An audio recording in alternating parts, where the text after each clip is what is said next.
Salam, qadrly watandaşlar, salam mehribany ýylyşlar.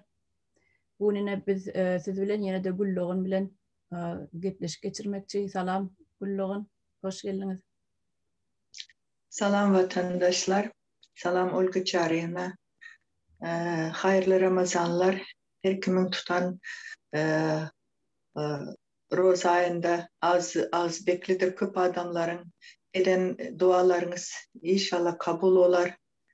Hemmemize indi kilam şu roza aylarına Ramazan aylarına gelip yetmek nesip etsin. Taň elkasyny aýdanyňyz gelsin. Hemmeleriniň orada kabul bolsun, eden doga töwerleriň hemmesini kabul bolsun. Ona näme bugün Amin. Hawa şuň Türkmenistan'daki okuwçylaryň arasynda mekteplerde we ýokary okuwçy aýlaryna bolup geçýän ýagny pul talaňçylygy diýseňem boljak da buňa şeýlerek aýtsaňam boljak. Pul talaňçylygy gösgöni şoň eltiyede bolup geçýän işler, çäreler diýip bahana bilen adamlardan pul sagma diýen ýaly bir enlik bar da arada.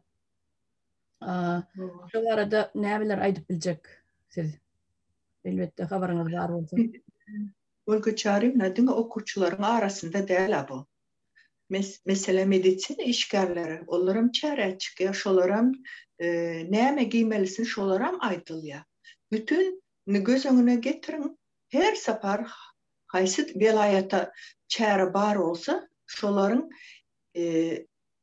ya kızıl giymeli, ya gök giymeli, ya yaşıl giymeli. Hukman yukarıdan bir zat aydılmalı.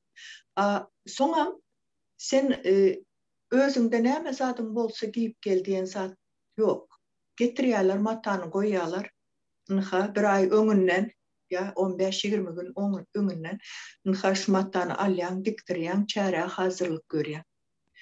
Pulnam aýlygynda alyp galýas. Indi göz öňüne getirin, bu kime peýda berýär? Garny doýurup bilmän insanlara mı? Ya ýokarda oturan şuna zainteresowny bir adamlara mı? Misal üçin özüm çıkıp mata aljak, özüm diktirjek diýsen, oňam raz gelen ýok köp ýerde nämeler. Misal üçin mektepdäkine mugallimler şolaram zorla şonu etdirýärler. Medisina işgärlerine aýtýarlar, ine şunu al giyinjeksiniz diýip. Soňam şu matany alyp gidip bazar bilen deňeşdirän ýagdaýynda bazardakydan gymmat şu mata. Satylan mata bazardakydan gymmat diýmek. O getirilen matalary getirene bir baha matalary paýlan ablano diýdik, obuzdrav diýdik, ýa bolmasa direktorlar diýip, olar öz paýyny goýandyr da şoň üstüne. Şoň ýaly mene şeýle pikir edýär. Bilemok başgalar näme pikir edýär.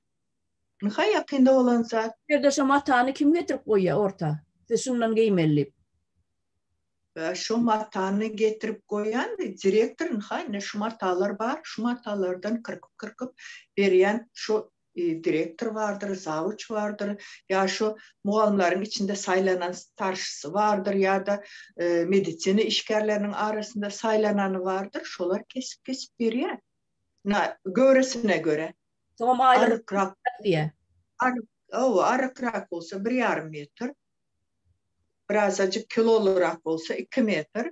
2,20. Haysına näçe gerek olsa şu 40 kesip şey berýär. Ondan soňra haýsysyna hazırlamaly şona aýdýar. Soň onun olar sonra oturan yok. Bolýar sen pulun yok. Aýlygyňdan alýarsa dikiş pulun barmy? Ýakak pulun barmy? Onam adamlar şu özleri öz pulu bilen almalı. Men oturup hiç kelleme sığan yok. Şu aýdýan adamlar misal üçin şu çäre çykanda şeýle giyinmeli mi? Bir matasyny muhtar muhtardır. O wagtda hiç kim iş basmışat eden zaten halkımız bu aydan bu aya magazine gidip zat almana küpsünün pulam yok. Olar gidip komerçiskilerden yazdırıp aylık alýar. Ne misal üçün makaron gerek oldum, kartoşka mı, piyaz mı ya da soğan nan mı şolar hemmesini yazdırıp aylıkta verecekti. Ama bir öyden 2-3 adam işler o. Eğer iyi işlese bir öyde bir adam işleye. Onun aylığı bu aydan bu aya yeten o. Şimdi şu yerde bir daha soramakçı da. Şu matanı ketip orta oklayanlar var ya, direktörü olsun, zavuç olsun. Aylığından tutup alacak diye şu çağa enesi atası işlemeyen olsa ne etmeli? İnvalidine yatır da. Aydalı enesi yatır, atası yatır, invalid diyeli ya enesi yok, atası yok. Şu soranıza şunyalı cevap verecek, adını tutacak da Levap'ta olan zat enaltalar çağlarını terzi okuva veriyorlar. Son okuva girenden son okuva girdi diyenden son şu okuvam besplatno değil. Hazır вообще Türkmenistan için besplatno oku kalanı. Yıllık töleklesi var. Her ayda tölenmesi var. Şu yıllık tölenmesi baş ay okuva giren vaktin yarısını tölersin. Utoran vaktam yarısını tölersin deyip alyalar. Yöne şu yıl şoları oku guturmanka teze yılda kıstap oku gutarandan son tölemeli pullarına mı aldılar? Sebep indiki yıla kalsanız üstüne yine pul miniye. Şunun için şu aydılan kontraktaki pulu tölemeyecek olsanız hay teze yıl gelmeden tölen de kıstap aldılar. Ondan da şaram misal için şöyle yaptı. Görüyorlar matanı varıp tutup görüyor eneler. İndi çağalar yak teze okuva girdi. Görüyorlar matanı. Ondan azıcık 40 valyalar gidip şu özümüzdeki bazardan edil şunyalı mata alıyorlar. Yöne onların aydan bakasından köprek arzan düşüyor o mata. Sonra 4 razitil şey diye. 4 tane. Bu mataları alıp özlerem edil şoların aydan yakasında şunyalı edip diktirip okuva koyuverirler. Yankı 4 çağanı muallim aliyadayla direktör diye bana ayda otur diye nem için eğer başka yerden alan olsalarım şu matadan alsınlar. Şu nem için bizim aydan matamızdan alan yok deyip son şoların içinde birisi o birilerinde tapya da gelin direktörün yanına gidelim diye var ya 4 kişi olup direktörün yanına diye biz bu yere çağlarımızı görme görüşü getiremiz o. Gücümüzün yeteninden giydirelim. Dine çağımız bizimki yağlı, öyde kalıp, kör savat olup 1 yılını, 2 yılını boş boşuna geçirmesin çağlarımıza 18-19 yaşına girdi. Hiç olmasa bir gelip gidip şu klastaşları bilen ısınırsın, birbirleri bilen tanışsın zat, birazcık çağımızın morali iyileşsin deyip şu okuva saldık. Yoksa bizim çağımız ayağım direkt duran yok şu okuva gelmene. Yöne ne içindir? İnha sizin veren matanızın da kusoğunu görkeze, inha bizim alanımızın kusoğu. Ne tapağıdı var şunu. Eğer şuna kail olmasanız benim pulumuzu kaytarıp çağlarımızı alıp gidecek diye. Direktör der 100% dönüyor şotaydı. Muallim izde duran diye yok onları çözdük biz yukarı can ettik şeyle desek onları doğruladılar böyle özler eğer edil şunal alayan olsalar olu versin deydiler kaharlanman zat deyip şeydi köşeştirip koyuverir. Görüyor. Men aytçatladım indi şu yerde demek hem radiciler bileleş yok biz bunu alacaklar şundan gerek mi? Biz yine toplanıp gidip şundan alacak bazardan alacak deyip aytsa hiç zat edip bilecek del şolar. Bilinmez, edip bilmez. Şunu ayarlar var ha.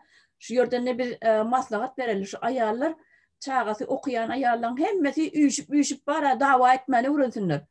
Müdürün üstüne gitsinler. Direktörü şkol olsa şkol direktörün üstüne gitsinler. Olmasa ablano diye rayonu diye şu at kadın bile yok. Müdürlüğü mü? Bilim müdürlüğü mü? Neresi oluyor? Şu rayonu böyle ablano. Şunu gitsinler. Ablano gitsinler. Ama yine şu yerde şu yerde yine bir aytçı. Klaslaşlarının hem çağalarının hemmesinin enesini atın yığınasınlar da gitsinler. Dava turulsunlar. Bizi şunları giyindirecek olsanız çareleri çiğnem giyinmeli olsa mata orta oklamanda bizi üpçün edin deysinler. Siz pulunu siz tölen deysinler. Şunlar dava etsinler. Biz 1 kilo uğuna pul tapamız yok deysinler.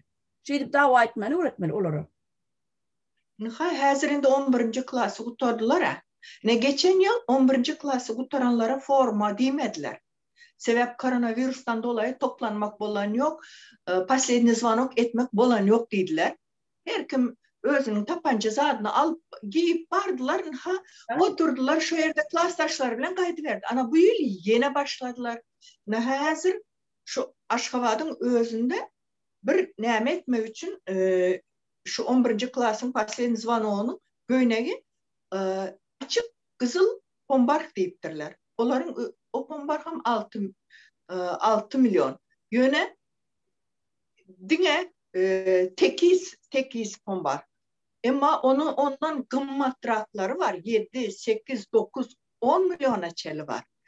Bu çağlar en arzan deyip 6 milyona aldılar. Yakası bilen dikiş bulsuna 12 milyona geldi.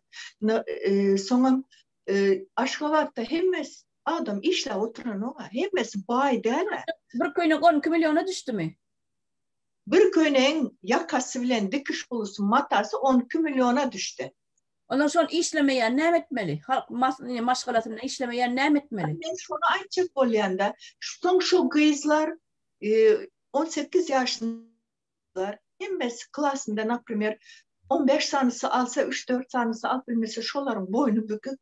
Onların özünü kemsidi. Şimdi şu barvan bilen o men şunun için hayran kalyan gecelerine şunu oylanıp Olga Çarevna uhlap bilemem. Doğrusunu açsam. Ne naprimер şu gece ben arkaya uhlap bilerdim öyümde. Yok uhlap bilemem. Şunu düşündüm. Dün eşittim de 12 milyona gelen köyüne git. Bir köynek 12 milyona düşüyor dediler de ne tiktirip partnikadan soradım, yakanı soradım, matanı soradım, 12 milyona geldi. Son o çağlar ne için bunlar ne için edilir, kime gösteriş edilir? Ne prosta bir süs verecek bolyalar işte bizim nemelerimiz bay. Yurdumuz bay, çağlarımız görün ne hil kukla yağlı giyin ya, on yağlı idi. Ya bunun 100 tarafını görkezecek oluyorlar. O çağların karnı aç mı, dok mu? Ya bir günde bir gezek bir ısı çorba içip biliyor şular hep de bir gezek et yiyip biliyor mu? Bunu düşünen adam yok ha. Şu öğün üyeleri, her bir öğün üyesi şu nemelerden, komerçisklardan yazdırıp alıyor. Her günküsünü son şu ayın sonunda gel şu aylığı yetmen duranan var diye. Eğer bir ayda şu alan karzını üzmesen ikinci ay onların zat veren o. Ama biz seni praktörün yenir onu. İlk önce siz karzınızı tölen, sonradan yeni veririm diye. Şunun için hazır köp komerçisklarım yapıp oturlar. Hal bilemem şu halka azıcık bir kömek eder ya bir zat olsa şoları yoğuna köyyeler. Doğrudur. Tabii şolar kart verip oturan olsa siz halkı ekle oturuyorsunuz diyen yani şunun yapyan olsalar görüyor mu? Ediyen atları şuna var ya da. Halkı eklemen halka acildir diyen yani. Bilemem Komerçiski mağa. Şutayda yine dışarı yurtta işlep görenler var. Yakında bir 2-3 tane oğlun bilenim gürleşip gördük. Şu karzımızı diye bu aya çelli төлeme için misal için biraz azıcık gruplara maşgalalar var ya. Şoların gidip hollarında işlerini ediyaz, mallarını serediyaz, maşinini yuyaz, suyunu daşıyaz. Yine şunal edip günlük köpükme tapıp şondan toplamana çalışıyaz da şu karzımızı üzmek için. Nıha gidip stroyka ed oturanlar var diye. Nıha hazır köp stroyka usta istenken şu son hasarlardan dolayı şu gidip şoların hollarını paryadık ediyaz, kerpiçlerini daşap veriyaz, şu günlük şeydi pul tapyadık, ahır son yine ulakan alıp stroyka edip başlayas velin, pulla adamlar stroykasından bitir ya pulum yok deyip bölüp edil ölüm ağzını sudandıran yal ahırı diye canımızdan hem öttü şu. Olmasa kamençik biz diye elimizde hünerimiz var. Taşlap ne gelip indi şu tayda strokada işlepiyoruz diye. Hiç olmasa namay $100 olsam, $200 olsam şu çağlarımıza uzadıp bilyas diye. 100 manat, 200 manat değil de şu çağlarımız hiç yok bir iki yiyecek yiyende bir karnı doyup nahar yeri aldı. Doğrudur. Hakiki. Sonku 3 yılda gelen oğlanlar şey deyip kırını veriyor. Özüme ben 2 yıl oldu da varıp gelen mi? Özüme varıp şu taydam görüp geldim hem mesakları. Doğru. Şu gepleşiminin var käberlerine diýmek mümkin ne? Şu burdatlar gaýtalaýaňyz näme diýip. Bolin şoň üçin näder bir aýtjakda men bu gepleşigimiz var bu burdatlar barada şol matamarlyk barada mektepdäki ýokary okuw jaýyna çağlaryň hemmesini inkubator ýaly edip bir meňdeş geýindirjek bolup onam o pullarym enet atasından şu çağlaryň özünden alyanlıkları vardı şu bu bir gruppa oy ne yankaydışmayalı birini padjeşke diýerler de satýansy mesela mata satýansy şu şkol direktorun ya bolmasa şu ýokary okuw jaýynaky nemelen öz garnaşlary öz tanşlary öz ýakynlary bolýar da şonuň zadyny satyp berýär diýip aýtsaňam boljak da şonuň matasyny şu bazarda oturanyň matasyny satmaga kömekleşýär. Onu birini bay ediyor da. Bularını birini bay ediyor. Beyliklerim garip düşürüyor. Bulan ediyen de adı ne? Özem ortada peydalanıyor. Şu bayrakların arası özem peydalanıyor. Olmasa etme de öyle peydalanıyor. Bulmadım. Şunun için ediyor. Şimdi bu zatları yatladasın meliye şu bay yaşayan yankı bir ödünü gruplu yaşayan, bağ yaşayan maşgalalar var. Yani iysem önümde, iymesem ardımda deyip yaşayanlar var. Göz yer görmeyenler var. Yani şon ýalyky rejimi padjeşke edip oturanlar var. Onun bu aralıkdakiler var. Mesela yani şkol direktorları var, ol araçlar var. Calling Jessica. Bağışla. Neme yani aradaki duruyanlar var. Olurum özünü yani araçı da aynı araçlarım. Şolaryň rejimi gollayan diýip hasap edýän men. Sebäbi bir oturan garyp halky hasam beter garyplaşdyrmak olan edýän çäreleri, ýani geýinirýän eşikleri, inkubator ýaly hemmeler meňdeş geýinirýär. Bular ýene de rejimi padjeşke edýärler. Rejimi gollap oturlar. Ine şoň üçin aýdýarsa şu gepleşik şoň üçin etdik, ýürüýdi şu baý ýaşaýan ýani iýsem öňümde, iýmesem ardymda diýen maşgalalar bar. Ine şolaryň adajyk bir ağına bir akılına aylansın deyip ettik şu gepleşigi, ýürüýdi etdik. Şol soňam şu Olga Çaremna şu okayan okuçular bar. Olar okudan daşary bir ýerlere alyp gidip işledýärler. Daça alyp gidip işledýärler. İşleden wagtynda öz kisesinden pul töläp taksi tutup barmaly bular. Soň gaýdandam ýene şu ýoluň pulundan özleri tölemeli. Gidip hem birinin işini etmeli hem platny okamaly. Soňa şu mektepde her gün pul. Misal üçin temizleyici o uborşça işlen şoň serişdelerini okuçulardan nha deterjana pul, ona pul, muňa pul, sauna pul, nha mekteplerde edil şoň ýaly klaslara näme su goýupmuşlar koronavirusdan. O näme su?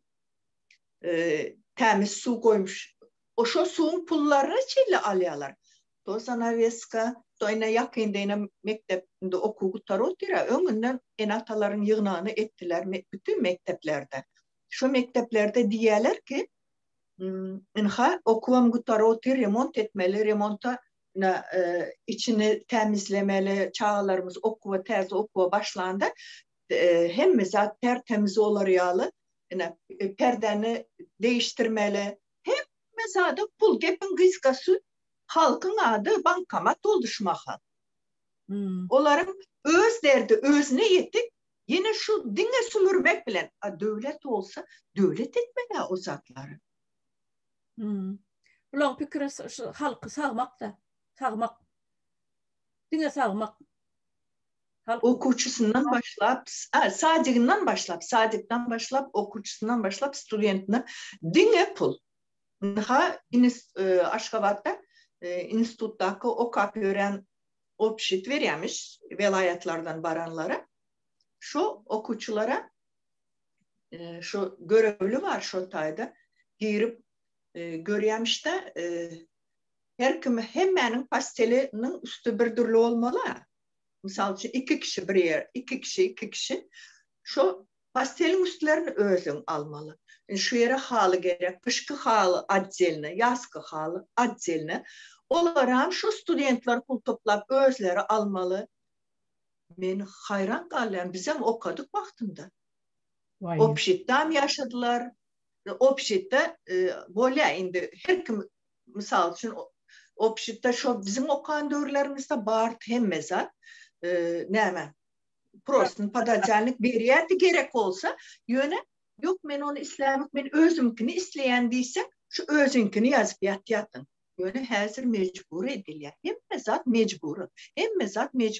Bilmem ok benim de bizim halkımız kaçan öz kellesiyle İslam göynüğünü giymeli, İslam maşinini sürmeli, İslam vakti dışarı çıkıp gece saat 1'de 2'de misal için canın çekti mi bir maşin bilen müzika koyup bir aylanıp gelen oğlar ya mehmançılığı bunlar yok.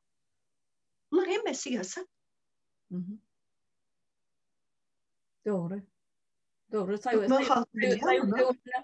Sayı dövrüne opşitlerde neme oluyordu?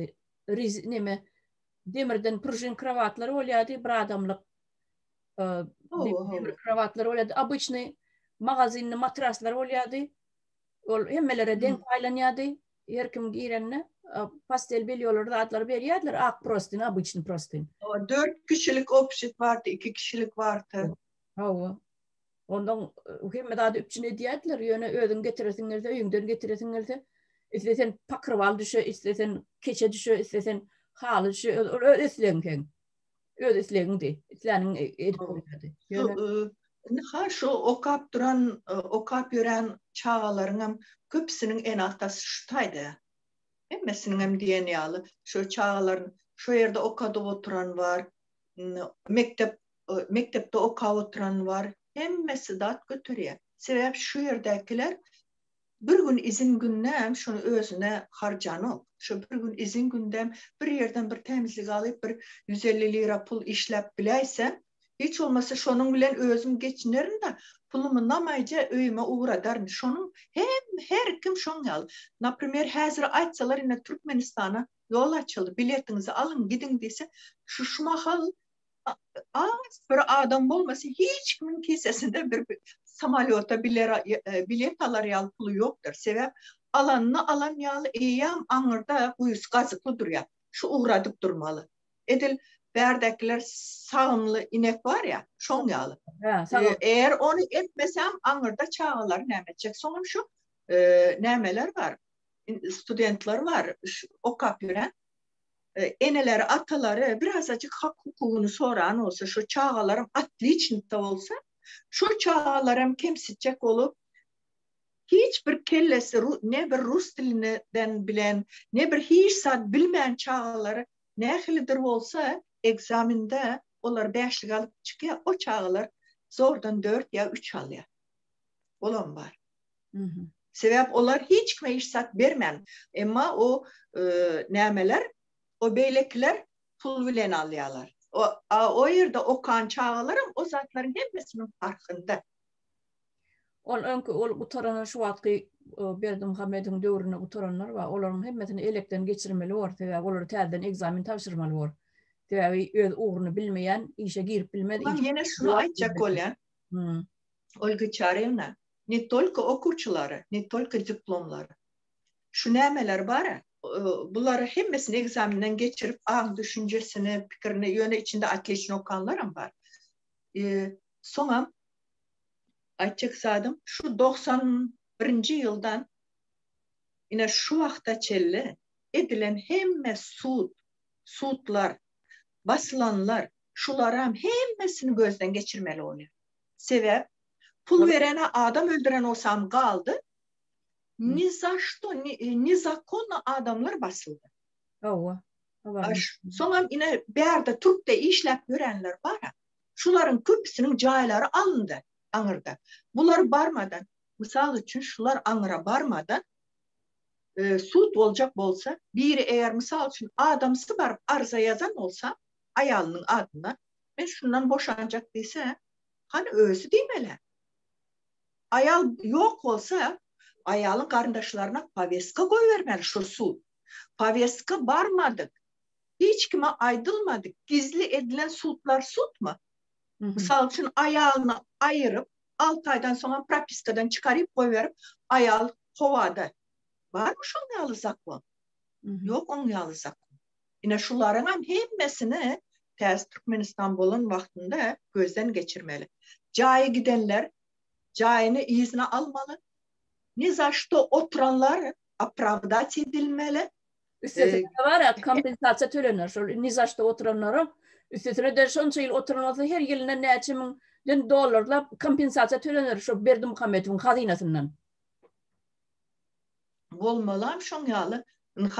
Misal için ben 13 yıllık propiskam duran öyden benim hiç zaten haberim yok. Baranda bilip kaldım. Birinciden sudun reşenyası boyunca ben Türkmenistan'ın içinde kaçakmışım. Cayem devletin cayı bolan için benden alınmış. Daha benim hova atıp koyvertirler. Şon yalı zat var mı? Yok. Ben general prokuratura açel var. Hiç kimin arzını dinlemiyor. Hiç kimin arzını dinlemiyor. Sebep? $5.000 pul soradılar. $5.000. Ben aytdım $5.000 pul yoktu. Böyle onda 4.000 verdiydiler. Verecek değil şunu dedim. Ben bileyen dedim. O cay eğer ben berde yok emigratsiyadan hatalıklaştım. Ben Türkmenistan'da dedim. Nasamceli men doказательством var. Men pasportum var. Girdi çıktım var. Ben yoktum. Ben Türk dedim. Ben hiç zaten haberim yok. Men prosto özümü şunu al primer. Bana benzer neçe ayarlar şunu köyüpüyor. Neçe erkekler köyüpüyor. Cayları elinden alınıp göre. Yakındam doğanımam can edip ol diyemiştim. Näme can ettiler Kipr'de, Türk'te işlep görenler gelip vaktinde hükümetin cayı olsa privatizasyon etmese elinden cay almaya deyip. Eğer sen neçe yılap o yerde kak palojunu hem zat töle oturan olsan nereden alınsın o? Alınmalı değil mi?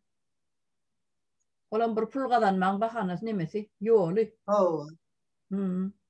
Şun yalı. Şunun için açık oluyor. Ben prosta bunu Türkmenistan'ın içindekilerin hemmesi biliyor. Sıranlı YouTube'u bütün dünyadan hem görüp biliyorlar. Özbekistan hem görüp biliyor, Kazakistan hem görüp biliyor, hemmeler görüp biliyor. Şu bizim Türkmenistan'da dine aydım saz, ovadan kıyızlar, ovadan giyimler, şunyalı zatlar görkeziliyor. Başka zat görkezilen yok. Ovadan yerler Aşkabat'taki. Prosta açık zaten halkımızdan birazcık öz hakkını sorması gerek. Şimdi vakit geldi.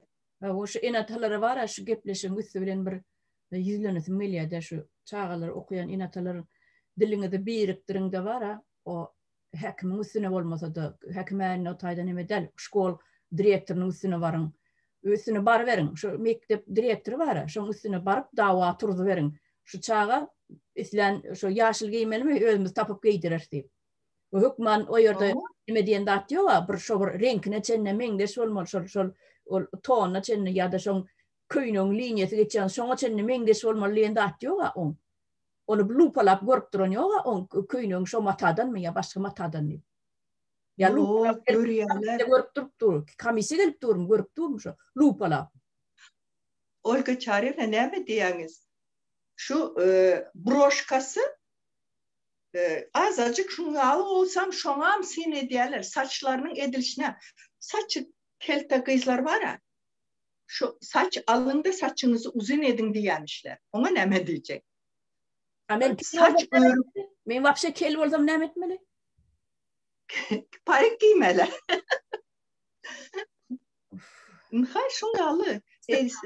O yerde şiir okuvasalan enataların жалобасы ya şunu al puşmanlar biz çağlarımızı okuva verdik mi ya bir manikenliğe verdik mi? Ona düşünmedik. Как будто bir özellik nämesine beren ýaly çağamızın her gün bir zadından bahana aktaryalar. Şu giyen tahyalar hem kızların kıbırdırlırek, erkeklerin kıbırdırlırek olmalı. Siz öňünden çıkıp gaýdandan soň bu zatlar sizin için bir hile näme ýaly görünýändir ýöne. Nasam jeli şoň ýaly. Doğru. Bizim döwrümizde mektep formasy magazinlerde asyk durýardy. Hay transfer gerek bolsa barıp alybermeli. Hemmedem 50 ýerden 7 manatdy. Şo ýadyma düşe 7 manat rubl. 7 rubl. Näme gyýdan köýnejikleri. Mektep köýnekleri. Nawo. Soňam ka wagt muňaly ak köýnek bilen gara ýukam giýätik. O döwürler näme? Galstuk обязательно bolmaly da. Pioner olsan, komsomol olsaňyz znaçoň bolmaly da. Onu bilýäs. Onu özleri berýärdi. O znaçoklardan paýlaşýardylar mektep. O şu galstuklar hem ka wagt şu kimde galstugy bolmasam şu linýekada duranda içeri girende şu stroy bilen her klas girende şu ka wagt şu galstugan berýärdiler. O ýadymda. No. Galstum ýadymdan çykdy diýseňem bar gidip uçetelskydan galstuk al diýip aýdanlar ýadymda men. Enesi atasy ýok. Şu forma paýlanýar. Olara kömek berilýärdi. Paýlanýar. Enesi atasy ýok, paýlanýardy. Soňam kış geyini var, ayakkabılaram berilýärdi olara. Ya wemir. Şu mahal bermeli olsa bütün halka beräýmeli de şu zatlary. Okayan çağı olsa bermeli emesine. Ödem gat yetim köpöllü şu wagt Türkmenistan'da görýäňizlermi? Bu ölüp gidip oturan näme milleti daşar urtdy.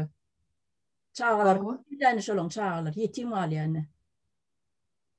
Ana kömek olsa ana edi vermeli ne? Kömek berip bolýan bolsa. Ýöne kömek berme, ol goýana. Kömekten geçen gaýtam o körpeçäň aşağında ölümlüğüme diýip garılaryň toplan pullaryny çel soğurup alyp otyrlar häzir. Hudaý saklasyn. Bolýa da näme? Bugun onda şu ýerde gutaraýaly. Aýtjak adamyz şu watandaşlarymyza çağalar okuyan ene atalaryň hemmeňiz agdyňyzy birikdirmäni öwrenin. Agdyňyzy jem bolsun. Gidin gorkmaň, mektep direktorynyň üstüne baraň da daň bilen gapsyny depip bara arz edin. Şoşuň ýaly pul toplanýarmy? Arz edin. Ine 25-nji maýda soňky gutarduşda başlanar ne pul ýygnanşyk. Pulumuz ýok diýende bermäň, bir köpüň bermäň, şonsuzam okuw gutarp bolýar. Yok şu vaktin toplap başladı. Bir ay öňünden toplap başladılar uje. Şimdi häzirden başladılar toplap. Ana. Şoň üçin meni 25 neçeli pul koýmaýarlar. Bermäň pul bermäň. Dil biriktirin, barın goýdurdyň bermäň şo pullary. Bermesin halk, bermesin. Näme gerekmişin şo köýnekden mektebe oturup bolýar. Şo ýerdäki aýdym sasydam, şo ýerdäki ýygnanşyksydam. Mektep oturup bolýar, biz döwrümizde hiç zat ýaly zat bilemzok. Biz döwrümizde bilemzok. Şo bir köýnek bilen oturup gaýdypdyr. Şo bir köýnek bilen sentýabrda barýar, maý aýynda oturup gaýdýardyk. Şo bir köýnek çalşylan o köýnek. Doğru. Bolýa vatandaşlar, sağ olun. Bolýa. Olga çarym, sağ olun. Sağ olun. Tanrı bugün gelip o gıdıklı. Sağ olun. Gıdıklı wakalar görüň berdiňiz. Şeýdip biz halkymyzyň gözüni açmaly. Dawa etmeni öwrenmeli. Dawa derler, ýani hak hukugy talap etmeni öwrenmeli. Öz aralarında öz aralarında birbirine aýdyşýarlar, şonu şu toplanyp aýtmaly ýerine gitmeni bilen okaýalşylar. Ýöne sebäpli hemmesem şu öz arasında aýdyşýar şonu. Ana şeýdip bara gitsinler de üýüşüp mektep direktorunun gapysyna baryp aýtsynlar şuňal pulumuz ýok, berip biljek däl. Ödem bary bir aýakdan berjek däl diýmeli. Şo sözi agdamaly berjek däl. Pulumuz ýok. Şu aýal gyzlarym ýarysyndan köpsem işsiz aýal gyzlar. İşimiz ýok, pulumuz ýok. Çağalarymyzy nädip ýetirjegimizi bilen näme üçin pul toplaýaňyz diýip aýtmaly da şonu. Hawa aýtmaly. Şu dawa etbersinler, bermesinler. Ine eýamden şu 25-nji gutarduşdan öňürtene biz şu gepleşik edýär, şu çağalar barada gutarduş ýokary klas, ýokary klas çağalar barada. Soňam şu Olga Çaryn ýene bir zat aýdaly şu. yukarı klas okuwçylar var. 11. klas okuwçylar. Nha şunça pul soraw oturlar, biz berip bilemiz yok, biz şu köýnegi alıp bilemiz yok. Hiç içinizi gıstırmaň. Onun için özüňizi kemsitmeň. Eşidýändirler, serany aýdýandyrlar şulary. Adamı adam edýän bilimdir. Kelläňizde biliminiz olsa, häli o köýnekleriň ondan oňatlarynam giýersiňiz, hiç kemsinmeň. Nesip olsa bu yıl olmasa indiki yıl olmasa sonki yıl hemme zat düzeler, hemme zadam göğünüňizçe bolar. Klastaşlarınızın göresiniz gelse okuw tarandan soň barışarsınız, gelişersiniz, birbiriňizle yakın durarsınız. Hökman däşi bir günlük barıp şu köýnege giyip şu ýerde görünmek. Şu wagt men bir maslahat beresim gelýär.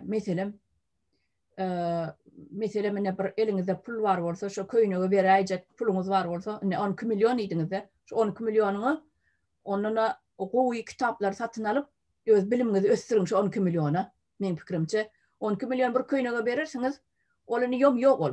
Şu köýnek saňa bilim getirenok, sen aklyňy güýçlendirenok. Şoň üçin şol mudama puluňyz bolsa, kitap okaň, bilimiňizi beriň. Puluňyz bolsa bilimiňizi beriň. Soň siz bilimli, ilmli bolup ýetişeňizden soň siz günne bir köýnek giýmäne ýagdaýyňyz bolar. Günne bir köýnek giýersiňiz, islan maşynyňyzy binersiňiz, ýa birlände çymyk gelýärsiňiz, o bilimiň etdirýän zady. Şoň üçin gadyrly watandaşlar, ýaşlar esasen şu 10-njy 11-nji klasyň okuwçylary ine bilen size maslahat, bilimiňizi ösdüriň, köýnege zady üns bermäň. Ine meňe aýtjak dadym. O bolýan watandaşlar sağ oturun. Sağ olun. Hoşçakalın. Için Tanrı elkasın bullağın. Sağ olun. Olga Çarena.